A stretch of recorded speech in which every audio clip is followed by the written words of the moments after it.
लड़ रहे हैं। अब इसके आगे और बढ़ते हैं। जब धनबाद की बात हो रही है तो धनबाद में सिंह मेंशन का नाम ना आए और वहाँ की राजनीति हो, यह तो पॉसिबल ही नहीं है मतलब यह असंभव वाली बात है। यानी कि झरिया के पूर्व विधायक संजीव सिंह की पत्नी रागिनी सिंह को बीजेपी ने वहां से उम्मीदवार बनाया है और वह बीजेपी के टिकट पर वह चुनाव लड़ रही है। वही संजीव सिंह है जिनके ऊपर नीरज सिंह का जो मर्डर का आरोप लगा हुआ है और उसी आरोप में वह जेल में है। और वहाँ के अभी के जो विधायक वह है कि उन्हीं की पत्नी यानी नीरज सिंह की जो पत्नी है पूर्णिमा सिंह, वहाँ से वह सिटिंग विधायक है। लेकिन वहाँ पर भी यह परिवारवाद करना उतना नहीं होगा, क्योंकि इनके ससुर भी सूर्यदेव सिंह भी उस झरिया विधानसभा सीट का नेतृत्व कर चुके हैं, वहाँ से विधायक रह चुके हैं। उनके बाद संजीव सिंह यानी उनके बेटे जो थे वह विधायक बने और अब जब वह जेल में है तब उनकी पत्नी रागिनी सिंह को दोबारा फिर से मौका मिला। यानी 2019 के विधानसभा चुनाव में भी वह बीजेपी के टिकट पर चुनाव लड़ी थी लेकिन हार गई थी।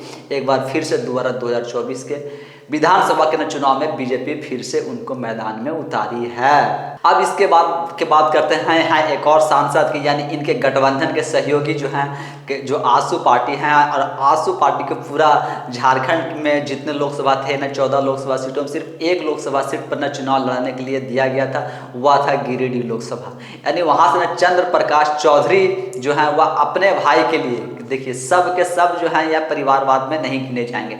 चंद्र प्रकाश चौधरी की जो पत्नी है सुनीता चौधरी, वह रामगढ़ की सिटिंग विधायक हैं। जब वो उपचुनाव हुए थे तो उपचुनाव में आसू के द्वारा ना सुनीता चौधरी को टिकट दिया गया था और वह चुनाव जीत करके आज के समय में रामगढ़ की वह सिटिंग विधायक हैं सुनीता चौधरी, चंद्र प्रकाश चौधरी, गिरिडीह के सांसद की पत्नी। और इनके भाई जो कि रोशन लाल चौधरी हैं, उनको बड़का गांव से बीजेपी के टिकट पर इसमें मैदान में उतारा गया है। इससे पहले भी ना बड़का गांव से जो रोशन लाल चौधरी हैं वह 3 बार चुनाव लड़ चुके हैं और वह भी आसू के टिकट पर, लेकिन एक बार भी वह चुनाव नहीं जीत पाए हैं। और एक बार फिर क्या है कि चौथा बार मैदान इस बार वह आसू के जगह पे वह बीजेपी में शामिल हो गए हैं और बीजेपी से टिकट लेकर के वह मैदान में हैं और वह चुनाव लड़ रहे हैं। यह भी परिवारवाद में गिनती नहीं होगा, यह सब परिवारवाद में गिनती नहीं आएगी।